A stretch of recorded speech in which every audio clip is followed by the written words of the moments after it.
Good morning, strangers of the internet. I'm Michael, and for now, this is Set Gaming. Today, I want to talk about my progress on the struggle bus, which I'd like to refer to as your first season in Pool 3. It's been hard. Started rank 70 because I hit infinite in pools 1 and 2 last season. Really enjoying the game, you know, even though everybody's playing the same 3 or 4 decks in pools 1 and 2. I thought there was a lot of neat gamesmanship. And now I'm in pool 3, and obviously meta decks making it very apparent the cards I do not have, and struggling, you know, to find a deck that clicks with me using, you know, the cards I have.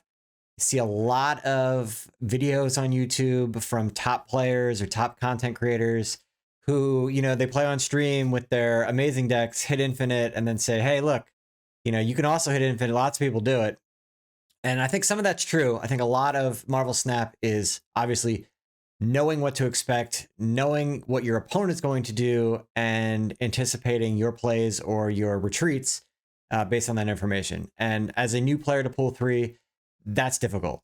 That's been a lot of my cube losses, is learning how strong turn 6s are for certain decks and, you know, basically paying to show it to me. But I have managed to climb. I peaked at around 83, 84 rank, I think. Currently sitting around 81. So it's really been an up and down struggle. I'm going to show you my stats now, and you know, we can get into some of my thoughts on why I think my stats are the way they are, and hopefully, you know, how I can maybe finish the season strong and what I'm looking to do to go into next season. Okay, first off, total wins and losses. I have just over about 1,000 games played, 60 hours using 31 decks.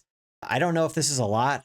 This feels like a lot for me for a card game. I only play on my computer. I don't play on my phone because I want to have these stats. I think they're very interesting. I think hopefully as trackers gain popularity, more people will pick them up and we can compare notes. This is for somebody who plays a couple hours a day, clear my dailies. I don't miss a day. I'm not grinding for hours at a time. You can see I have a negative win rate. I'm only averaging 0.1 cubes over the entire month. These are stats from January 2nd on. I've only won 115 cubes, so that's 11 ranks. I am currently at 81. The biggest stat here that really scares me and really drives home how difficult I think Pool 3 is for a new player in their first season is the percentage of retreating there. I have 60% loss rate from retreating. And I've seen Jeff Hoagland, I think he said, I've seen his videos that show he had like a 27%. And he thought that was low because he, you know, for content purposes goes to Showdown.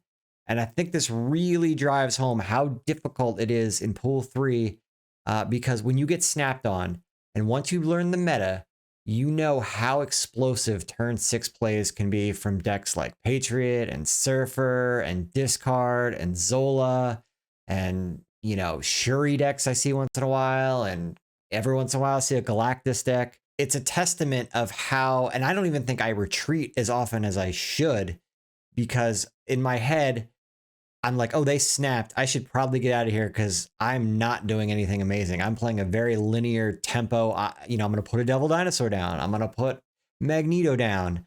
But the thing about Marvel Snap is when they snap, it's very rarely a bluff. And when they play their turn 6 play and they destroy me, they're snapping, they're telling me that that's what they're going to do. With a lot of other card games like Magic, you continue playing the game because you just are playing your outs. That the only way you're going to win is if they don't have it. But retreating, you're automatically going to lose, so you should stay in. Which, you know, obviously anybody who's played Marvel Stack and understands the concept of snapping knows that the retreating function is essentially like a mulligan, like you're saying, I'm out of this game. The fact that I have to retreat 60% of the time in my losses is very telling about the power level, I think, of the decks I play. That's just, it is what it is. I want to complain about it, but I don't want to be negative. Maybe get a Surfer deck going. I know what cards, now that I've played enough, should be my token priorities when I'm really hoping to pull when I use my credits, which I'm hoarding for the drop down of She-Hulk and Absorbing Man. So that's just where I'm at. So you could see, and my win rate, 45% of my wins are coming from retreat, which is a very low cube game. You know, I'm not winning games for 2 cubes. Almost half the time I'm winning games, I'm just getting 1 cube. All that combines to, I think, how my progress has been very low for someone new. I know Dara climbed with a free-to-play, essentially using Zabu and Crossbones and all pool 2 cards, and he did it in like 2 days. But this is somebody who's played the game and understands the meta and knows what to look out for and is very savvy. When you're a new player and you're playing these content creator budget decks, they're not really selling you on the fact that they understand the game probably better than you do and can make those really micro adjustments that really add up. So with that, I want to take a look at some of the decks I've played, show their success rate. There was a lot of similar. It's a lot of Dino because that's really what I have. I picked up Aero, Leader, Wave, and Magneto were my 4,000 tokens that you're kind of gifted by the time you hit pool 3. I'm happy with those purchases. I have Brood sitting to be pinned. I think he was, or she rather, is probably the best card as someone who owns Surfer and who opened Sarah early. But Magneto, Leader, and Aero all get play in my decks, and I think they're strong cards, but at the same time, they really don't win games the way the meta decks win games. So let's take a look at some of these decks, and you can basically see my baseline and call me an idiot for failing so hard. All right, first deck. I see this deck. People sing the praises of this all over the place. I like the play style. I think it's fun. I've seen so many content creators show a nice little collection of 5 games of them winning with this deck, and it's all roses, but it is just not good at climbing where I'm at in the ladder in my collection, I feel. Now, granted, again, I'm not the best player. I've tried Iron Man where Claw is. I've tried with and without Daredevil. I think, I don't own Electro. I think Electro really might help this deck push it over the edge because your 6 drops are so strong.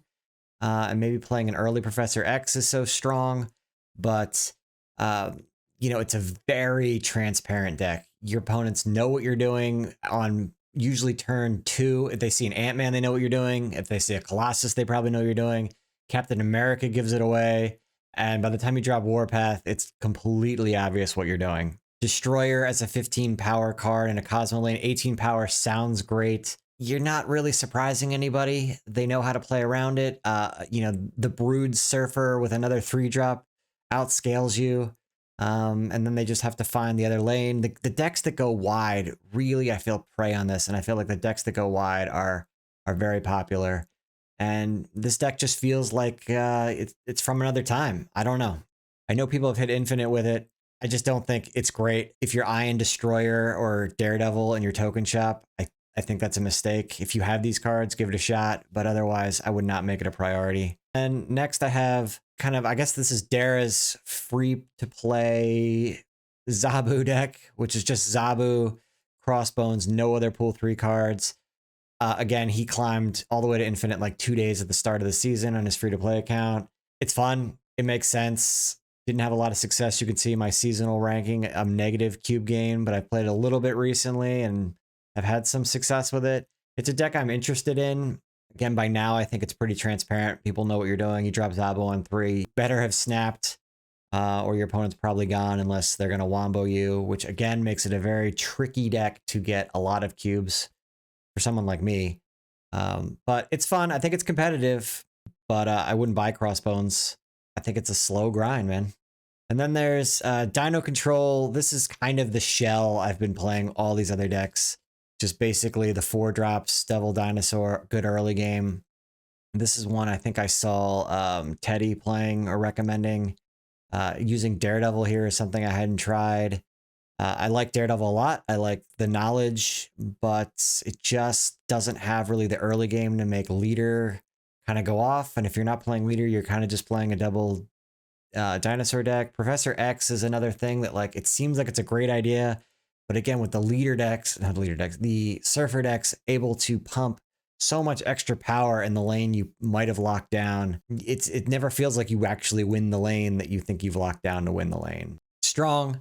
I think Leader is still worth a buy. I think Aero is a great card. I'm glad I have her, but it's a very difficult deck to know that you're truly ahead. Similarly, this is a be ahead. What's KM best? Instead of Agent 13, he has Quinjet, which I don't have. A significant advantage. Quinjet reducing the cost of your cards is essentially a cheating mechanism to get power on the board above rate. Just kind of treading water with it. Works a lot like the other Dino decks. If you come out and you Moon Girl and Double Dinosaur and you pray your opponent doesn't have an answer for it, you can win. But if they don't have an answer, they're probably retreating. And if they do have an answer, you're probably going to be surprised and unhappy. This is the control good stuff. This is basically the deck that was the plague of the ladder last season, although I do not have Thor. So I've just been trying other cards in place of Thor, which I have learned is a problem because Thor can be such, an unexpected power ramp. Psylocke trying to Leech early. Leech, I think, is good. But again, you drop Leech and your opponent's probably going to retreat. You can snap before you drop Leech. Leech is kind of a negative tempo card. So you don't feel great about dropping Leader because suddenly you're behind on the board, even though you leeched. And I like the deck. I think the win rate for me, as you can see, is pretty low, although positive Q gain, which is surprising. I guess it's okay. Again, if you have Thor, I think this deck is probably still better, but my success rate was not the best. And then similarly, this is just my version of that deck, just trying to run more annoying cards in Iceman and Scorpion early. I had a little more success with this deck. I think it's fine. Again, playing around, is Psylocke the play? Is it another 3-drop? Not having Thor is it's kind of not great. What else is there to say? You've seen a lot of these cards over and over, right? Kind of just playing the same early game and slightly varying up the late game. This is Aero Dino. This is a deck someone on Reddit posted that they had a lot of success with. This is one of my most, I think this is the most successful deck I have that I don't think I was cheating, which you're going to see the last deck. Not much to say that I haven't already said about these cards. You can see them. I play a lot of Sentinels early. Nightcrawler gets you into some spots where you might not be able to play cards and hopefully your opponent can. But, similarly, it doesn't surprise anybody. You're not really, you're not dropping Infinauts or She-Hulks and Deaths and getting 30 plus power with a Surfer. The biggest thing about these decks is just learning that you're not ahead when you think you're ahead. And lastly, this is what I call terrible destroy. I was running this during a lot of the weekend bases that seemed to favor destroy. This deck was surprising a lot of people. I really enjoyed this deck because I think they thought I was a control or a destroy deck, and they were expecting kind of the She-Hulk death endgame, having vision to move around, locking down a lane with Storm, getting ahead on board early with Bucky and Carnage.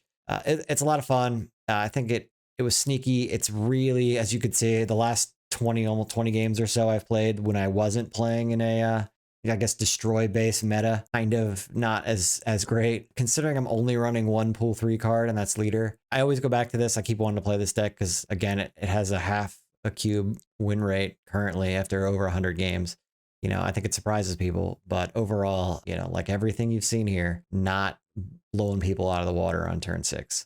So that's my spiel. I'm having a lot of fun in pool 3. I'm not having as much fun. I'm not really loving playing the game just to play the game because on one hand, I want to climb, but it just feels like it doesn't matter. I see what's coming, and I have spent a lot of time just going, all right, I know what you're doing. I'm out of here. I can't compete with that. So if you're in pool 3 and this is your first season, stick with it. I think we're all going to go through these growing pains. I heard a lot of streamers say that their first season to pool 3 might have been their first one that they didn't hit infinite on when they're playing, free to play accounts, even with all their knowledge. I think the meta cards of Surfer and Zabu have been significantly stronger than previous seasons of people who've been playing through beta. I think a lot of people who say they always hit infinite and it doesn't matter, you don't need the cards, are kind of looking at the game with a lot of hindsight when the power gap wasn't as significant of these decks that can, do very unconventional big things. Now, again, I wasn't around in beta. What are you saying beta? In beta, I don't know if, the card balancing was completely different. I didn't play pool 3 and the leader meta that was so toxic to people. Again, I think we're all going to struggle in pool 3 as your first season. Good luck. I hope you pull some better cards and have some strong decks. I think it is what it is. I think the battle pass cards are just always worth purchasing. Go out there and be a better player than I am, and show me up. Hit that infinite with less resources, and do it your way. Thanks for watching. If you got this far, hit the like button. Drop a comment. I just, looking for any kind of interaction. Tell me how you're doing, and we'll see you in the next one. Thanks, guys.